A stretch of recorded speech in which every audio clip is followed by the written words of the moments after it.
Je remercie encore donc Yann Arlot, qui est docteur de l'Université de Reims, qui a fait sa thèse précisément sur cette question de la restauration de la cathédrale.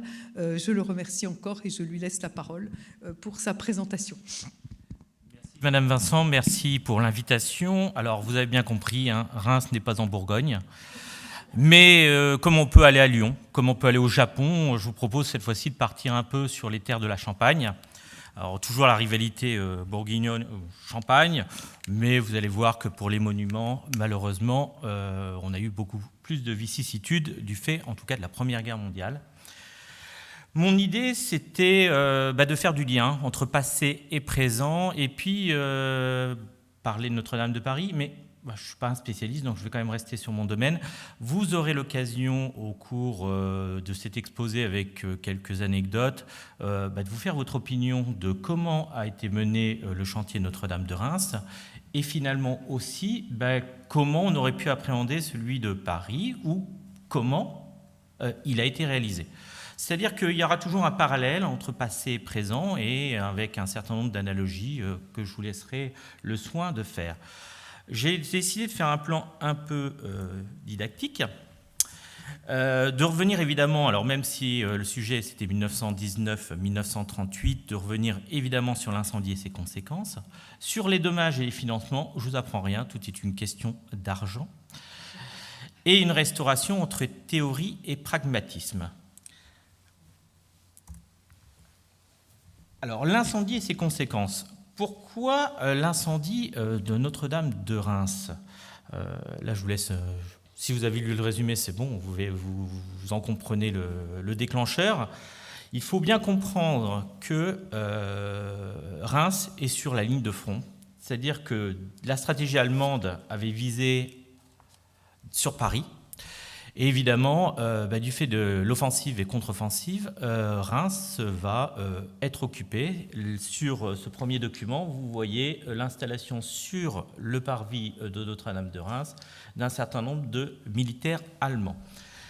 C'est-à-dire que le 4 septembre, les Allemands sont donc à Reims et déclenchent un premier bombardement de la ville, pour une histoire un peu obscure de plénipotentiaires qui ne sont pas revenus, mais toujours est-il qu'il y a 182 obus qui atteignent la ville, causant 60 victimes. 4 obus touchent directement les environs immédiats de la cathédrale, et les premiers inventaires redressés notent des dommages minimes sur la statuaire et sur les vitraux, écorchés par des éclats d'obus. Vous allez vite comprendre tout le drame. Vous voyez au niveau du portail nord, c'est la présence d'un échafaudage assez important. Et là, vous avez une photo de ce qu'on appelle la forêt, donc de la charpente de la cathédrale, évidemment, photo plus ancienne. Les Allemands s'installent à Reims et ils vont y être peu de temps, puisqu'ils décident de transformer la cathédrale en hôpital militaire. Vous avez les différents forts autour de Reims qui sont occupés par les armées françaises ou allemandes, tour de rôle, fort de Vitry, fort de Fresnes, fort de Brimont, fort de la Pompelle. Et la cathédrale, l'armée allemande décide de la transformer en hôpital militaire. À partir du 10 septembre, on prévoit d'abriter 3000 blessés allemands à l'intérieur de la cathédrale, et donc, à cet effet, on commence à accumuler un certain nombre de lits de paille. Puis, à partir du 11, on prend toutes les chaises du chœur et de la nef et on les met de côté. Il y a quand même donc 15 000 bottes de paille, et vous commencez à saisir un peu le problème d'installer autant de matériel qui risque de prendre feu. Puisque la cathédrale est reprise, enfin la ville de Reims est reprise par l'armée française, qui décide de poursuivre cette histoire d'installation de blessés, mais cette fois-ci de blessés allemands, mais contrôlés par l'armée française. Donc à partir du 10 septembre, puis le 13 septembre, la cathédrale de Reims devient véritablement un hôpital militaire, ce qu'on appelle une ambulance. La ville est donc reprise par l'armée française le 13 septembre, puis le 14 septembre, on s'aperçoit que la plupart des forts, les Allemands ne se sont pas retirés très très loin de la ville de Reims, ils ont commencé à prendre tous les forts alentours et à commencer à y installer un certain nombre de batteries d'artillerie. Donc commence une guerre de siège dont Reims va être la principale victime.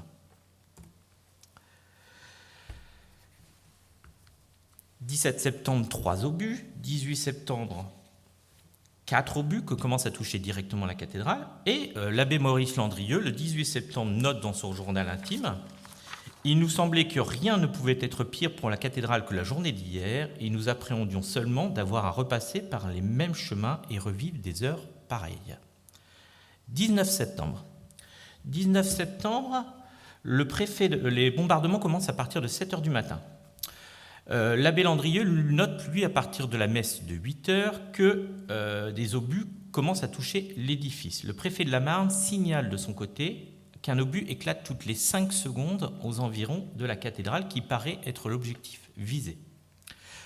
À 15 heures, vous avez un obus qui frappe l'échafaudage à peu près à mi-hauteur. Le feu commence à se communiquer et à remonter le long de l'échafaudage. La grande rose éclate à moitié sous l'effet de la chaleur, et à ce moment-là, vous avez un certain nombre de flamèches qui rentrent à l'intérieur de la cathédrale et qui, évidemment, vont commencer à mettre le feu au lit de paille. 15h30, cette fois-ci, on note que la toiture prend feu à son tour. 15h30, et à 16h50, l'incendie est incontrôlable. Il faut voir que toute la ville de Reims semble s'embraser du fait du bombardement. Les prêtres de la cathédrale ont juste eu le temps, donc à peu près 1h30, pour sauver les objets liturgiques, le trésor de la cathédrale et la quasi-totalité des blessés allemands. La cathédrale, alors, si vous prenez, et c'est assez simple de le suivre, donc là on est sur une photo de 1915, l'échafaudage arrivait à peu près à ce niveau-là, vous voyez bien que c'est brûlé à gauche, quasiment rien sur la droite. La rose a éclaté à un certain nombre d'endroits du fait du feu, et de l'autre côté, rien du tout. Enfin, rien du tout. Les dommages, mais enfin, on voit bien les traces de l'échafaudage. Évidemment, c'est un acte de guerre qui suppose une violente polémique, et surtout, le ministre des Affaires étrangères commence à communiquer à tous les gouvernements des États neutres la protestation suivante: sans pouvoir invoquer même l'apparence d'une nécessité militaire, pour le seul plaisir de détruire, les troupes allemandes ont soumis la cathédrale de Reims à un bombardement systématique et furieux. À cette heure, la cathédrale n'est plus qu'un amas de ruines. Vous allez vite comprendre que ces termes étaient un peu exagérés, et va poser quelques questions aussi. Le gouvernement de la République a le devoir de dénoncer à l'indignation universelle cet acte révoltant de vandalisme qui, en livrant aux flammes du sanctuaire, un sanctuaire de notre histoire, dérobe à l'humanité une parcelle incomparable de son patrimoine artistique. Et c'est là que ça commence à devenir intéressant, puisqu'on commence à voir dans une déclaration officielle le mot humanité et le mot patrimoine. La cathédrale est évidemment un enjeu politique, diplomatique. Malgré évidemment les dénégations de l'armée allemande, propagande et contre-propagande s'emparent de ce sujet. Au Canada, il faut convaincre et enrôler. Voilà ce qu'on peut voir dans les rues de Montréal en 1915. Attendrons-nous que les nôtres brûlent? Enrôlons-nous tout de suite. Cette carte postale est une carte postale italienne. Donc vous voyez, alors pour le coup c'est Liège. Et bon, vous voyez aussi le petit drapeau de la Croix-Rouge avec la cathédrale, le russe, le français, pardon, ça c'est le belge, excusez-moi, l'allemand, et puis bah, voilà. Ça donne à peu près une idée de ce que la propagande peut donner. Ça part un peu dans des surinterprétations, enfin voilà. Mais toujours cette cathédrale qui sert pour définir un objet et qui va devenir de fait un mythe militaire. Alors, si vous ne le savez pas, évidemment, il y a un certain nombre de figures mythiques qui commencent à surgir de ces destructions, et entre autres l'ange au sourire. Pourquoi? Parce qu'on a cru que cette œuvre d'art avait été volée. Vous voyez, c'est un peu le syndrome Joconde. Le sous-préfet de Reims avait signalé à ses supérieurs le vol d'une tête d'ange par un médecin-major à 4 galons. Il suppose que c'était la statue de l'ange au sourire. Évidemment, dans cette effervescence, dans ces destructions, dans tous ces problèmes d'une ville de Reims qui est constamment bombardée, finalement, la statue de l'ange au sourire, elle est retrouvée dans les caves de l'archevêché où elle a été mise en sécurité quasiment au lendemain de l'incendie. Et oui, parce que la première chose qu'on fait, c'est de critiquer. Et dès 1916, les architectes sont blâmés pour leur travail sur le terrain, alors qu'ils essayent de s'évertuer à faire leur maximum pour suppléer et pour pouvoir protéger le monument. Voilà ce que note par exemple l'architecte Max Sincelieu, sur lequel je reviendrai. Au commencement, on nous désignait sous prétexte que nous n'avions pris aucune précaution pour sauver rien de l'édifice ou des débris intéressants qu'il refermait. Il explique toutes les mesures qui ont été prises et il finit. Je n'attache pas à tout ceci une importance excessive. Moi, personnellement, je n'ai aucun avis et aucune envie de discuter avec ces gens-là. Mais c'est tout de même ennuyeux de voir que l'on prend le service des monuments historiques que comme tête de turc, comme on le fait d'ordinaire pour un simple architecte. L'incendie, ce n'est pas tout. Parce que, vous le voyez, on va bien protéger, mais l'absence de charpente cause d'autres dommages. Des dommages beaucoup plus insidieux. J'essaye d'appuyer sur le bouton.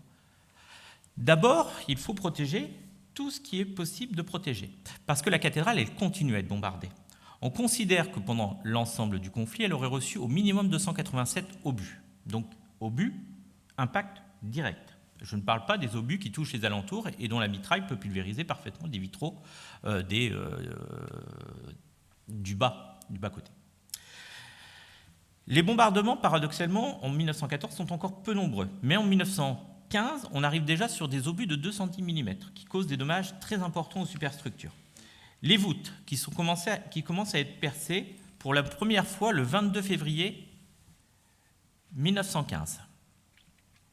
En 1916, il va y avoir ces dommages insidieux, puisque, suite au dégel, des plaques d'enduit et de jointure se détachent de la voûte. Évidemment, humidité et gel, vous imaginez sur une pierre calcaire ce que cela peut causer comme dommages insidieux. La charpente, c'est un dommage collatéral, mais il va y avoir plus vous tardez à la protéger, plus il va y avoir d'autres dommages qui vont survenir. Durant le mois d'avril 1917, la cathédrale va redevenir la cible des artilleurs allemands. Vous voyez, 2 obus directs sur la cathédrale. Alors évidemment, ça fait beaucoup de poussière puisque c'est du calcaire, mais enfin, ça cause quand même des dommages importants. Et là, Max Sincelieu s'est évertué à faire tout l'inventaire des destructions, enfin des destructions des impacts. Ça grésille non, c'est moi. Et je me suis amusé pendant ma thèse à faire le tableau des bombardements, au jour le jour, à partir des différents relevés qui ont été établis. Sauf que Reims va être évacué au mois de mars 1918. Je dis évacué de sa population civile, ce qui veut dire que de mars 1918 jusqu'à la fin de la guerre, en tout cas pour la ville de Reims, septembre, nous n'aurons plus aucune information concernant les destructions de la cathédrale. Donc il y a quand même des lacunes entre les deux. Les architectes vont revenir occasionnellement, mais pas suffisamment pour faire des grands inventaires. Alors, qui sont ces architectes qui commencent à faire leur travail d'inventaire et de protection? Il faut voir que les premiers architectes, ils avaient fui l'avancée allemande, tout bêtement. Donc, ils ont été désavoués et remplacés par Henri Deneux et Max Sincelieu, sur lesquels je reviendrai progressivement. Henri Deneux est donc l'architecte en chef de la cathédrale de Reims, et il va avoir comme compétence plusieurs aides. Le gardien Huard, qui était un vieil homme qui s'occupait de la cathédrale, le sculpteur Avaux, qui était un sculpteur, même chose, d'une personne un peu âgée, mais présente et serviable, et tout à fait compétente, on nous allons voir aussi, 2 verriers de la maison Simon. Et Max Sincelieu va faire démobiliser Jacques Simon, qui est le maître verrier, pour pouvoir travailler sur cette dépose, donc il vide au sol des morceaux de vitraux. Alors, malgré leur attachement et leur dévouement, il faut bien voir que c'est un chantier où ils sont totalement démunis. À Reims, l'inertie a dominé les optimistes, s'imaginant qu'après tout, la cathédrale allait être enfin que la ville de Reims allait être désenclavée très rapidement, et les pessimistes jugeant qu'il était inutile de s'occuper d'un monument dont bientôt il ne resterait qu'un amas de ruines, puisque c'était déjà une partie du discours officiel dès le départ. Alors ces hommes, il faut quand même se rendre compte que ce sont des hommes qui sont démobilisés, puisque lors d'une période de guerre, évidemment, tout homme en situation de se battre doit être mobilisé.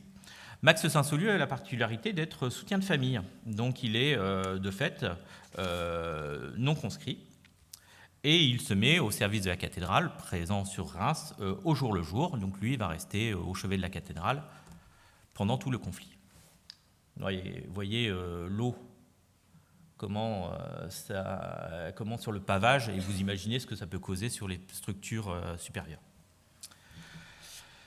Max Saint-Saulieu, c'est quand même une mission qui est hautement dangereuse, puisqu'il faut voir que le 1er juin 1917, Max Saint-Saulieu est blessé par l'explosion, donc il recevra la Légion d'honneur pour ça. Il est blessé par l'explosion d'un obus juste à ses côtés, et le menuisier qui l'accompagnait est tué. Donc ça vous donne une idée quand même du danger présent. L'architecte en chef, Henri Deneux. Pour lui, la situation est extrêmement précaire, parce que Henri Deneux a été primitivement ajourné, puis réformé, puis reconnu apte. Donc en clair, s'il part à l'armée, il est, entre guillemets, simple troufion, soldat dans l'infanterie. Donc il met en place un certain nombre de sursis valables jusqu'au 31 décembre 1915. Mais, en raison de son affectation comme architecte des monuments historiques, en charge de la ville de Reims, du département de la Somme, et notamment donc des cathédrales de Reims, de Soissons et d'Amiens, il est reconnu, il est maintenu en son poste et donc non mobilisé en tant que militaire. Pourquoi la nomination de Max Saint-Saulieu et d'Henri Deneux? Très simplement, Max Saint-Saulieu avait un appareil photo, il était présent sur Reims. Je vous ai dit, c'est du pragmatisme. Henri Deneux est un spécialiste des charpentes. Et dès le départ, dès sa nomination en 1915, on se dit que la principale difficulté, ça va être de restaurer cette fameuse charpente. 1915-1919, le travail, vous allez comprendre, c'est un travail extrêmement difficile, puisque Max Saint-Saulieu va par exemple proposer d'installer un comble à une simple pente, avec un certain nombre de cette toiture qui était prévue avec des sapines et du carton bitumé. Donc une première protection de la cathédrale qui est préparée par Max Saint-Saulieu. Problème de matériaux et problème de soutien de l'autorité militaire qui considère que si l'on entreprend de faire des campagnes de sauvegarde sur la cathédrale de Reims, les Allemands vont se déchaîner et bombarder systématiquement le monument. Mais vous allez comprendre qu'il y a un problème avec l'autorité militaire. La protection des œuvres d'art est un enjeu certes de propagande, mais au quotidien, ce n'est pas un enjeu si militaire que ça. Max Saint-Saulieu, sur place, va recevoir une aide très occasionnelle des militaires, sauf au moment de la consolidation de la pile maîtresse. On est le 25 avril 1917, et une des piles maîtresses menace de s'écrouler. Max Saint-Saulieu fait preuve d'un expédient. Il utilise des chaînes, des lustres, et il l'arrime de manière à protéger au maximum le monument. Il signale dans ses rapports: si le capitaine y met toute la complaisance désirable, ses chefs et surtout ses subordonnés ne se rendent pas bien compte de l'importance qu'on leur demande. Il demande donc à ses supérieurs l'envoi d'un ordre express de l'autorité militaire pour mieux faire marcher tout ce petit monde. 1er 1917, le grand quartier général met 6 sapeurs à disposition de l'architecte Max Saint-Saulieu. Donc les sapeurs sont là, entre autres, pour protéger les parties hautes et évidemment, éventuellement, pour déposer les vitraux. Max Saint-Saulieu note: ils n'apparaissent guère enthousiastes pour aller l'exécuter là-haut. J'espère m'en tirer tout de même, mais j'ai cru bien faire de leur faire promettre une bonne gratification personnelle. Et je me suis arrangé avec la femme du gardien pour leur faire donner officieusement un supplément de nourriture et un verre de vin de temps en temps. Oui, vous l'avez bien compris, à Reims, il faut faire preuve de... Bon, ça s'appelle un pot de vin, mais il faut que ça marche. Ce manque évident de sollicitude va changer à partir de l'année 1917, où la plupart des travaux de protection qui vous ont été présentés vont commencer à se mettre en place. Lorsque arrive l'année, donc Reims est désenclavé le 5 octobre 1918. Donc vous voyez, on commence à se poser la question des destructions de la cathédrale de Reims. Et les destructions sont dramatiques. Les dommages de guerre de la cathédrale de Reims sont officiellement évalués à 144 millions de francs. Pourtant, évidemment, il est bien difficile de coter des œuvres d'art qui jusque-là sont inestimables et évidemment pas sur le marché. L'Allemagne peut-elle payer? Si oui, comment?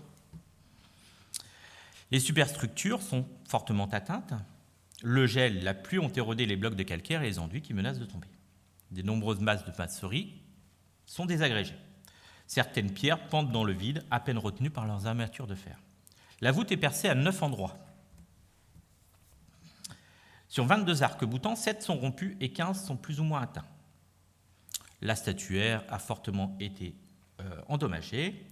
Pour les vitraux, Henri Deneux, donc la cathédrale de Reims avait déjà perdu une bonne partie de sa parure historiée, mais Henri Deneux estime que quand même que sur les 3480 mètres carrés de vitraux, la moitié est irrémédiablement perdue. L'inventaire d'après-guerre n'est que fragmentaire. Évidemment, il faudrait attendre des missions plus importantes pour pouvoir évaluer tous ces dommages. Donc vous voyez sur la façade ouest, la rose de la façade ouest, la façade occidentale, vous voyez les destructions qui sont bien entendu très importantes. Et c'est là que ça devient le problème. On a élevé le débat très haut. On s'est posé la question parce que même la restauration de la cathédrale est un enjeu polémique. Quelles œuvres d'art leur prendrons-nous en compensation? La cathédrale de Reims, les Allemands vont-ils payer? Et si oui, comment? Alors, on imagine ponctionner les monuments allemands, on imagine prendre des statues de la cathédrale de Bamberg et puis hop, les ramener à Reims. Vous allez voir, c'est rien par rapport à ce qui va arriver par la suite. Parce que, afin de livrer le témoignage des ruines, certains proposent de transformer la cathédrale en musée lapidaire.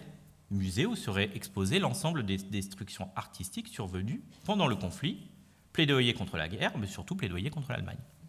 Deux citations. « Il faut que la ruine subsiste éternellement. Jamais dans l'histoire de l'humanité symbole de protestation ne se dressa avec la plus terrible éloquence contre ce crime, contre les crimes des barbares. Voilà vraiment le grand monument du souvenir national. Il faut que Notre-Dame de Reims mutilée les ardées, ouverte par les obus, apprenne aux générations futures et leur rappelle à tout jamais ce que furent depuis des milliers d'années les invasions qui traversèrent le Rhin pour dévaster les Gaules. » Alors, pas seulement un musée lapidaire, on propose. Oui, c'est l'avis de nous tous officiers. Vous imaginez dans les médias après-guerre le poids de l'opinion publique des anciens militaires. Il ne faut pas la réparer, il faut la consolider, la couvrir adroitement et la laisser comme témoin de la barbarie teutonne. Il faut y transporter les ossements des morts pour la patrie, en ce moment épars sur les champs de France. Il faut mettre les noms de tous les héros décédés pour la patrie tout autour en lettres d'or sur des plaques de marbre. Il faut entourer cet ossuaire des canons pris à l'ennemi, mis debout et reliés par des chaînes fondues dans du bronze allemand, et que tous les ans, à la date de la signature de la paix proclamant l'anéantissement de l'Allemagne, la France aille s'agenouiller là devant ses morts. C'est même plus une restauration, là. On veut faire un monument de souvenir national sur les ruines de Reims. Sauf que la cathédrale n'est pas détruite, très loin de là. Mais se pose un problème financier, c'est-à-dire combien cela peut supposer d'argent. 144 millions. L'État a prévu d'y affecter la somme d'1 million de francs par an. Ça vous donne à peu près une idée de la durée du chantier. Il va y avoir d'autres donations. Là, vous avez la répartition des dommages de guerre et ainsi ramener aussi avec des variations sur l'inflation, puisque l'inflation est très importante, puisque sur une valeur de 100 de 1914, vous êtes à une valeur de 667,67 en 1938. Donc vous allez vite comprendre que ça joue aussi, puisque l'inflation grève les salaires, etc. Alors ça, c'est assez intéressant parce que quand je vous parle de pragmatisme dans les monuments historiques, les dommages de guerre sont évalués à 166 245. Alors, dans ces dommages de guerre, il y a ce qu'on appelle les pertes irrémédiables, c'est-à-dire des éléments qui ne peuvent pas être reconstitués. Donc on aboutit sur une estimation des travaux de 68 245 et sur un coût total des travaux réalisés. Alors, période 1919-1938, la cathédrale n'est pas complètement restaurée en 1938. 41 439. Alors, avec des importances, vous voyez, pour la statuaire, c'était 31, enfin, on va dire 32%, estimation des travaux 2,2 et au coût total 0,22. Évidemment, le financement pose un souci, c'est-à-dire que même avec l'argent de l'État, ça ne suffira pas. Et il va y avoir un système de solidarité nationale, et entre autres, vous connaissez bien le principe, hein, une société des amis de la cathédrale de Reims qui se met en place. Et pas seulement, parce que la cathédrale a une aura internationale. La Société des Amis de la cathédrale de Reims, fondée en 1917, donc vous voyez, en plein conflit, c'est elle qui va s'évertuer, entre autres, à accompagner les financements, à les relayer d'un point de vue de communication, à en assurer évidemment le suivi. Nombre d'adhérents, 300 au départ, et qui culmine à 948 lors du financement de la Grande Rose, donc dans les années 1938. La cathédrale de Reims a aussi un comité international, c'est ce qu'on appelle l'œuvre du timbre de la paix. C'est une initiative danoise, ils vendaient des petites vignettes, mais ils vont quand même récupérer un certain nombre de sous, près d'1 million de francs de l'époque. L'idée, c'était de commémorer la paix mondiale et que la cathédrale devienne le symbole de la paix mondiale. Ce comité a quand même des institutions donc, au Danemark, en Norvège, en Finlande, en Suède, en Angleterre, en France, en Italie, en Belgique, en Suisse, en Espagne, au Portugal, aux États-Unis, au Pérou, au Canada, au Brésil et au Mexique. Le Reims Cathedral Restoration, ça m'en anglais, je suis désolé. Voilà, le fonds anglais. Là, c'est une initiative anglaise qui va toucher tout l'empire britannique. Et donc, vous avez dans ses membres fondateurs des Maharajas. Les Sociétés des Amis de la cathédrale de Reims et le don mirifique, dans lequel on va parler de la fondation Rockefeller. La donation Rockefeller est très importante, puisque c'est elle qui va complètement déclencher les grandes campagnes de restauration. Donc Rockefeller donne au patrimoine dont la France est garant, donc pas seulement la cathédrale de Reims, en 1924, 1 million de dollars, donc ça fait 18 millions de francs à l'époque, pour le château de Fontainebleau, les parcs et jardins de Versailles et la cathédrale de Reims. 10 mai 1927, John D. Rockefeller effectue une deuxième donation. Cette fois-ci, d'1 million de dollars, mais ça fait 40 millions de francs à l'époque. Hein. C'est-à-dire qu'entre le don de 1924 de 18 millions de francs et le don de 1927 de 40 millions, il y a un peu d'inflation entre les deux. Sauf que cette fois-ci, Rockefeller donne une condition. L'État devra financer à hauteur équivalente de son don, c'est le principe actuel, le don qu'il donne à la cathédrale de Reims. Donc il va donner 9,2 millions de francs, et donc l'État français finance à hauteur de 9 millions de francs. Et bien là, ça pose problème, il y a trop d'argent. Alors, en fin de compte, Henri Deneux se retrouve à dépenser 21,6 millions de francs avec une exigence de Rockefeller que tout l'argent soit dépensé en 4 ans. Ça lui est impossible pour pas mal de raisons, et on va le voir, c'est quand je vous dis que c'est compliqué. Il y a des contraintes de personnel. Vous ne pouvez pas installer la charpente tant que vous n'avez pas consolidé les murs et les fondations, évidemment. Ça pose des questions de logistique, et puis ça pose un autre problème, c'est qu'Henri Deneux avait entrepris les fouilles archéologiques. Donc tout ceci commence à poser un peu problème, mais soyons clairs, ça crée une grande accélération, puisque 11 ans vont être nécessaires à partir de la deuxième donation Rockefeller pour achever les travaux de Notre-Dame de Reims, donc on va dire 1938 pour les cérémonies de grande inauguration. Mais à titre de comparaison, la basilique Saint-Rémy de Reims doit attendre 1953 pour être rendue au culte, et l'église Saint-Jacques, toujours à Reims, 1993 pour retrouver son clocher. Donc, accélération. Mais quand on demande à Notre-Dame de Paris d'être reconstituée en 4 ans, c'est ambitieux. Alors, vous l'avez compris avec l'intervention d'Aurélien Michel, première chose que l'on fait lorsqu'un monument est détruit, on fait des fouilles. Et ça va poser quelques difficultés. Donc, il commence dès 1922 à entreprendre un certain nombre de fouilles archéologiques puisqu'il note que, évidemment, la situation de la cathédrale, l'état actuel de la cathédrale, est une occasion unique pour effectuer ces recherches. Je prends une minute de digression. Lors des fouilles archéologiques, ils vont mettre à jour la pierre tombale, la sépulture d'Odalric, qui est mort en 971, dans laquelle ils découvrent une crosse du XIIe siècle, avec une tombe vide à ses côtés.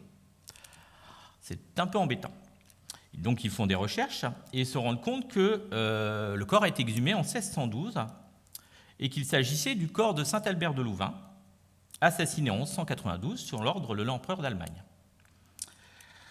Donc, ça veut dire que le corps de saint Albert de Louvain est parti au couvent des Carmélites à Bruxelles. Sauf qu'ils n'ont pas pris le corps de saint Albert de Louvain, puisque vous comprenez bien qu'on a retrouvé la crosse sur un autre corps. Donc, ils ont pris le corps d'Odalric, ils l'ont envoyé à Bruxelles. 300 ans où on a vénéré ce corps, mais voilà. C'est assez loquace. Je reviens sur... j'arrête ma digression. On retrouve évidemment des fragments du jubé, mais ce qui intéresse Henri Deneux, c'est de retrouver les constructions des anciennes cathédrales.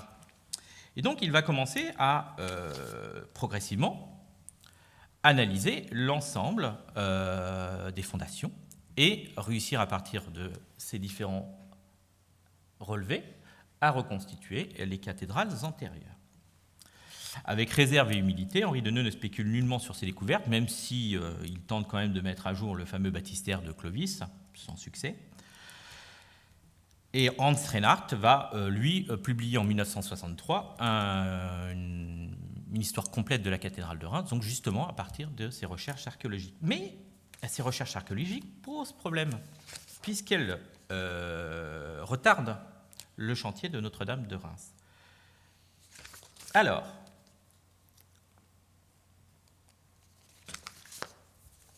pour faire un inventaire des différents travaux qu'Henri Deneux va mener, il le fait en 4 étapes. D'abord, il va réaliser les inventaires, donc inventaire et fouille.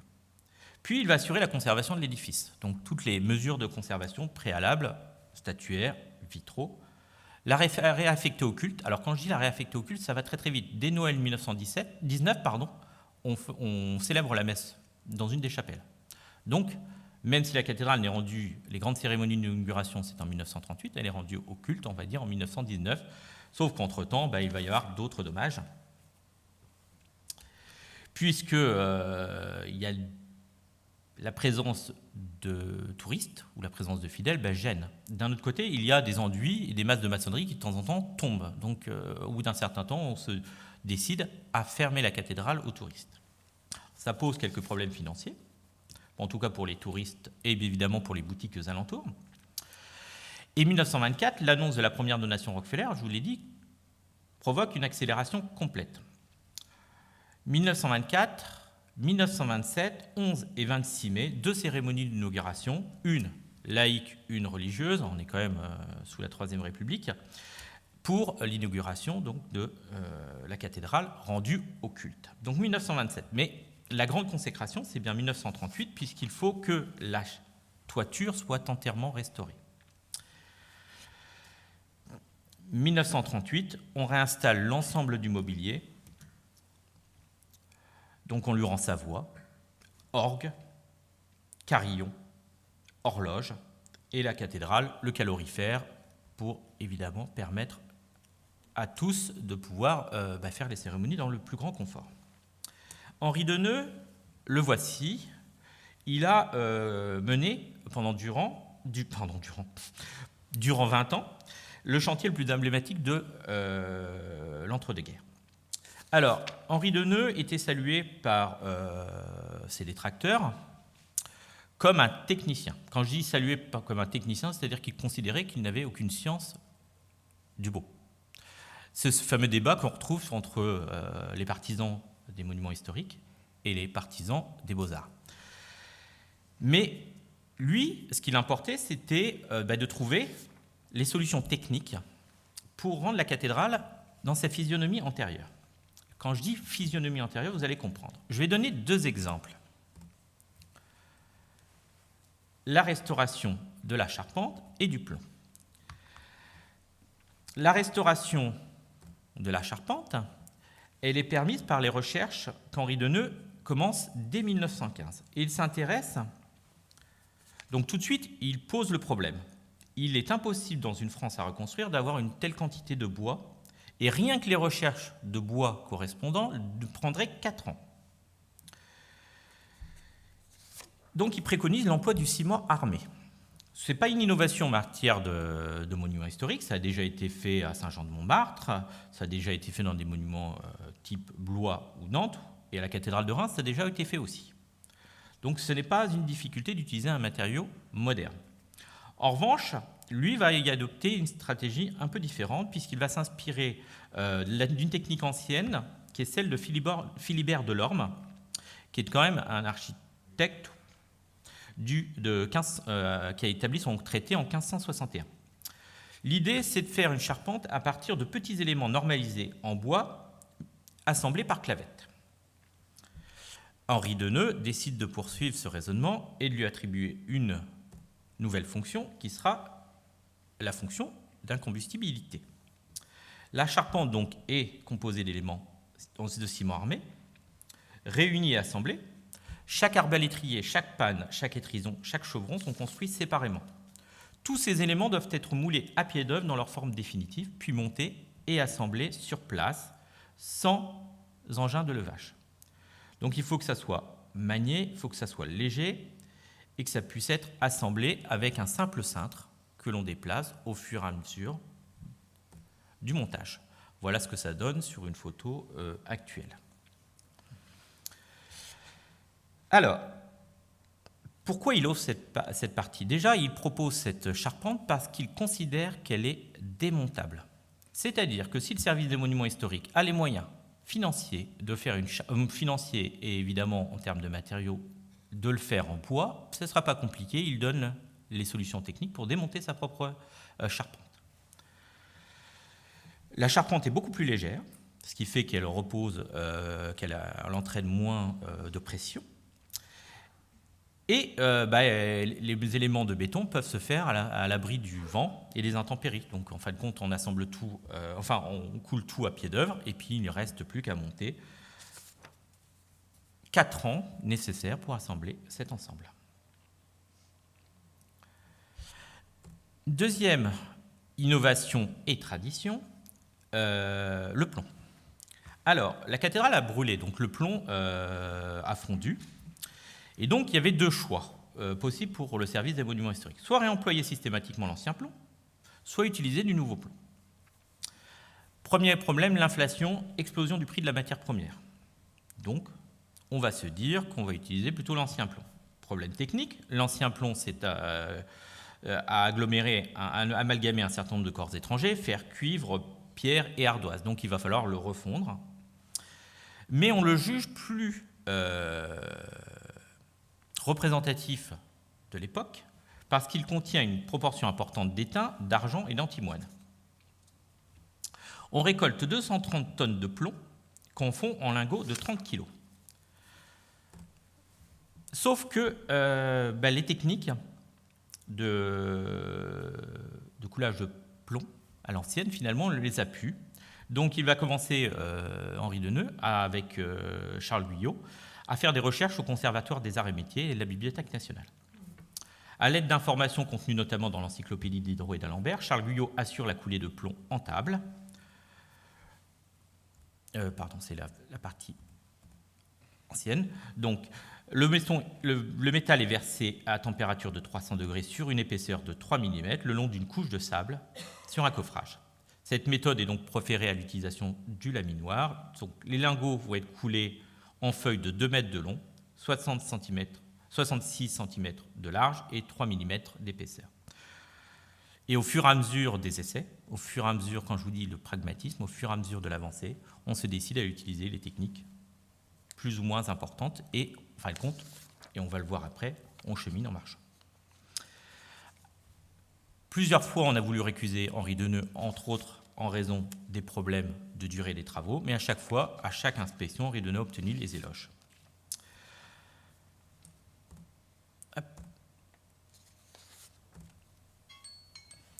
Oups, j'aurais pas dû mettre de son. Hop, ça veut dire que mon temps est fini. Et ça me permet de conclure. Alors, vous avez un certain nombre de polémiques, vous avez un certain nombre de contraintes de temps, vous avez un certain nombre de contraintes de financement.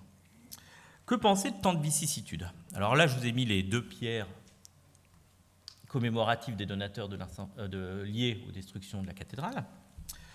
Donc tous ceux qui se sont succédés, alors ça va jusqu'aux dernières donations, et évidemment la donation Rockefeller. Alors, les destructions étaient intentionnelles ou accidentelles? La question à l'époque ne s'est pas posée. L'armée allemande n'a pas communiqué, a considéré que son artillerie avait fait une œuvre, la cathédrale était un objectif militaire. Devenus les symboles des destructions, évidemment, la cathédrale a posé des problèmes concernant sa restauration. Fallait-il restaurer? Et en plus, vous avez compris, tout de suite, on a parlé d'amas de ruines. Donc, surestimation des destructions. Problème de financement, 1,144 million. Il y avait 1 million de francs par an de budget ordinaire et il fallait 144 millions pour restaurer. Évidemment, les donations extérieures ont largement permis de faire et d'entreprendre la restauration. Qu'est-ce que cela nous montre? Eh bien, cela nous montre une doctrine qui n'est pas une doctrine en matière de restauration pendant cette période de 1914 à 1938. Et je reprends un article communiqué dans le Temps par le directeur des Beaux-Arts de l'époque, Paul Léon, en 1921, et qui note « Une doctrine rigide, uniforme, absolue, serait perpétuellement démentie. Il faut apporter là de la souplesse, car ce ne sont que cas d'espèce. Les vieux maîtres d'œuvre étaient gens d'expérience, à qui les conditions particulières où ils trouvaient inspiraient des solutions improvisées, parfois des expédients. Nous ne saurions, sans nous exposer à de graves erreurs, appliquer une règle inflexible à la restauration d'édifices infiniment variés. Face à des problèmes de restauration, à l'instar de la cathédrale de Reims, en fin de compte, il faut supprimer toute rigidité intellectuelle. C'est ce que permet la commission des monuments historiques, puisque c'est une commission qui englobe un certain nombre de points de vue différents. Et c'est de cette confrontation d'idées que naissent finalement les bonnes astuces pour restaurer le monument. Ben finalement, que nous apprenne cette citation de Paul Léon, c'est que, à l'instar de ce qu'il nomme, de ces vieux maîtres d'œuvre, il faut cheminer. C'est-à-dire que chaque avancée, chaque erreur, on ne va pas contester l'idée qu'à certains moments, des architectes des monuments historiques elles sont allés bien trop loin, mais chaque erreur permet d'apprendre et puis de débattre. C'est en fin de compte cela qui est permis par ce type de drame. Débattons, cheminons ensemble, et puis à vos questions, puisque c'est un peu aussi l'objectif de cette communication. Merci à vous.